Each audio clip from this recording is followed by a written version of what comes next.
নামাজে একই রাকাতে সূরা ফাতিহা পড়ার পর 3 বার সূরা ইখলাস পড়া যাবে কিনা?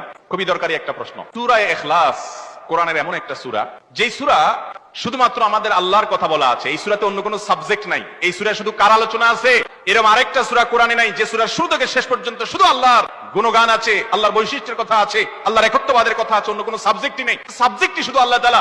এইজন্য এক সাহাবী এই সূরাকে খুব ভালোবাসতেন। তিনি মানুষের ইমামতি করতে গিয়ে সূরা ফাতিহার পরে অন্য যা পড়েন না পড়েন সাথে সূরা ইখলাস অবশ্যই পড়তেন। দুইজন সাহাবীর জীবনে এরকম ঘটনা পাওয়া যায়। একজন সম্ভবত মসজিদে কুবার বা এরকম কোন মসজিদের ইমাম ছিলেন, আরেকজন জিহাদের ময়দানে এই কাজ করতেন। সাহাবীরা এসে বলছেন, ইয়া রাসূলুল্লাহ, উনি নামাজ পড়ালে অনেক লম্বা সময় ধরে সালাত আদায় করে, আমাদের কষ্ট হয়ে যায়। নবীজি তাকে বলছেন, তুমি কেন এই কাজ করো? বললেন, ইয়া রাসূলুল্লাহ, সূরা ইখলাস এখানে আমাদের রবের কথা বলা হয়েছে, আমার রবের পরিচয়ের উল্লেখ দেওয়া হয়েছে। এটার নামই সূরা ইখলাস, তাওহীদকে খালেজ করার সূরা, শিরক মুক্তির সূরা, আমার রবের গুণের সূরা। এখানে অন্য কারোর ইস্যু নাই, শুধু আমার আল্লাহর কথা বলা আছে। এইজন্য এই সূরার মর্মটা, এর অর্থটা আমাকে খুব স্পর্শ করে, আমার খুব ভালো লাগে। এইজন্য সূরা ফাতিহার পরে অন্য যা পড়ি না পড়ি অতিরিক্ত সূরা হিসেবে, সূরা মিলার অংশ হিসেবে সূরা ফাতিহাটা আমি অবশ্যই পড়ি। নবী করিম সাল্লাল্লাহু আলাইহি ওয়াসাল্লাম বলেছেন, এই সূরার ভালোবাসায় তোমাকে জান্নাতে নিয়ে যাবে।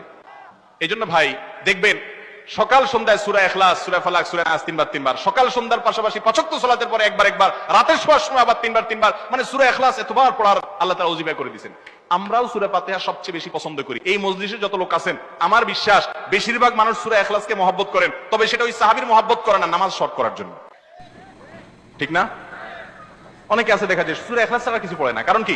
আয়তনে নামাজটা তাড়াতাড়ি শেষ করার। এইটার কারণে জান্নাতে যাবেন না, আবার খুশি হয়ে যায় না যে আমি তো বেশি বেশি। আপনার নিয়ত যদি হয়, মতলব যদি হয় নামাজ সংক্ষিপ্ত করা, তাহলে হবে না। এই জন্য ভাইরা আমার, সূরা ইখলাসটা নামাজের মধ্যে কেউ যদি পড়েন, বিভিন্ন রাকাতে সূরার মর্ম উপলব্ধি করে তিনি ইনশাআল্লাহ সওয়াব পাবেন। এই সূরার তাফসীর জানবেন, একদিন ইনশাআল্লাহ কোন একটা প্রোগ্রামে কোন আলেম থেকে সূরা ইখলাসের তাফসীরের উপরে 1 ঘন্টা আধা ঘন্টা ওয়াজ শুনবেন, খুব গুরুত্বপূর্ণ। সূরা ইখলাস এটা যদি কেউ 3 বার 4 বার 5 বার পড়ে, শুধু সূরা ইখলাস না, অন্য সূরাও, সূরা ফাতিহার পরে আপনি সূরা ইখলাস 3 বার পড়লেন, সূরা ইযা জা 2 বার পড়লেন, অন্য সূরা 3 বার পড়লেন, কোনটা রিপিট করলেন, একই আয়াত বারবার পড়লেন, এটাতে কোনো অসুবিধা হবে না।